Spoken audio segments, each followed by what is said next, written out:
Imagine the happiest day of someone's life. Now imagine it ending just hours later in their mysterious death. Well, that's exactly what we're talking about today. The truly strange and tragic story of a wedding night gone horribly wrong, and the twin sister who just knew it was no accident. So, the person telling this story is named Hadir, and she's talking about her identical twin, Heidi. Now, they weren't just sisters, they were, well, everything to each other. So incredibly close that they could practically feel what the other was feeling.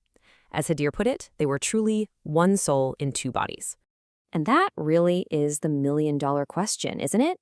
How does a perfectly healthy young woman, absolutely beaming with joy and excitement, just die? On her wedding night, in her new home, just hours after saying I do. It makes absolutely no sense.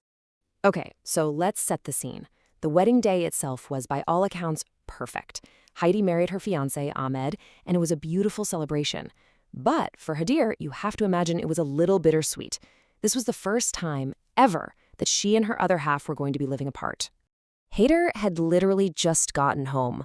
She's still buzzing from the joy of the wedding, probably replaying it all in her head, and then the phone rings. It's her dad, and his voice is just choked with emotion as he says something that doesn't even compute. Heidi is gone. And just like that, their entire world just shatters. When the family rushes to the apartment, there's already a doctor there, and his diagnosis is quick, clinical. He says it was a sudden cardiac arrest, just a terrible, tragic, random event.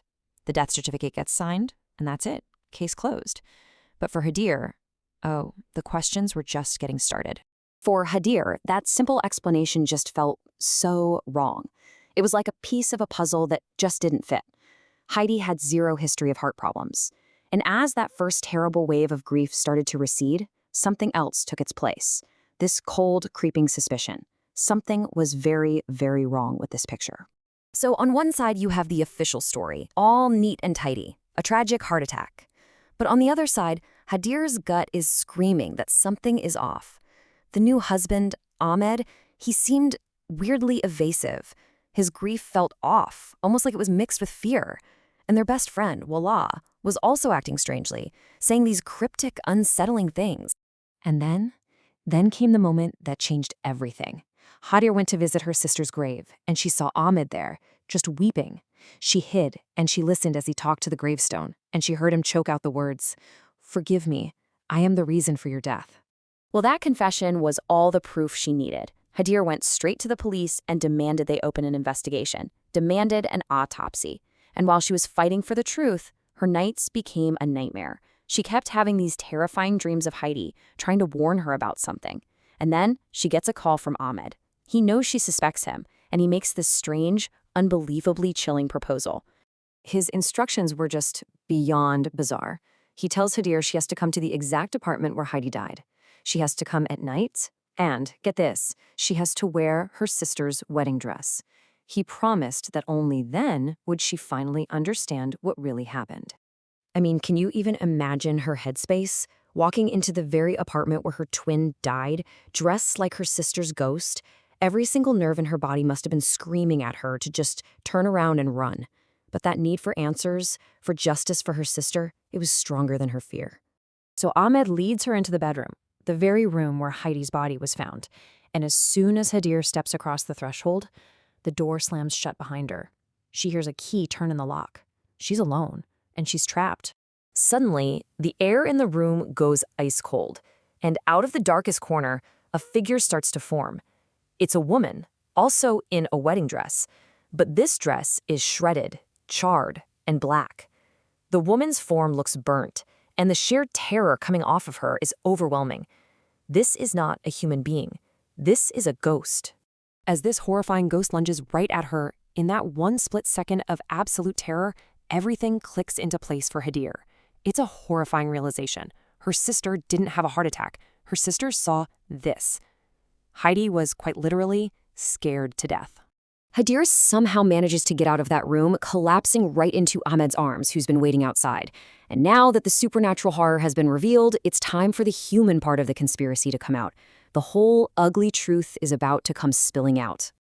Ahmed finally breaks down and confesses everything. Turns out, both he and their best friend Wallah knew the apartment was haunted. The ghost was actually Wallah's own cousin, a bride who had tragically burned to death in that very apartment on her wedding night.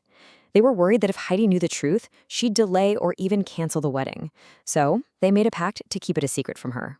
When you look at why they did it, it's just chillingly selfish. Ahmed was so scared of losing Heidi that he was willing to gamble with her actual life. Wallah, her supposed best friend, was so desperate for this wedding to go off without a hitch that she knowingly walked Heidi right into a death trap. And Heidi, completely in the dark, was betrayed by the two people in the world she should have been able to trust the most. And in one final, dark twist of fate, the story doesn't even end there. Apparently, Wallah, completely eaten up by guilt, was drawn back to that apartment, and she too came face to face with the ghostly bride. It seems the entity in that flat got its revenge, because Wallah died in that room, meeting the exact same fate as the friend she betrayed. So, what do we take away from all this? I mean, yeah, it's a ghost story, for sure. But when you peel back that layer, it's really a human tragedy. It's about how secrets and selfishness and this desperate, possessive kind of love can be just as deadly as any ghost. You know, there's an old saying that just fits this perfectly. From love, there is that which kills. Everything Ahmed did came from a place of love, or at least a fear of losing love. But that fear got twisted into a lie, a deception that ultimately led to her death. Which leaves us with one last question to chew on. What Ahmed and Wallah did, it wasn't murder in the legal sense, right? They never touched her.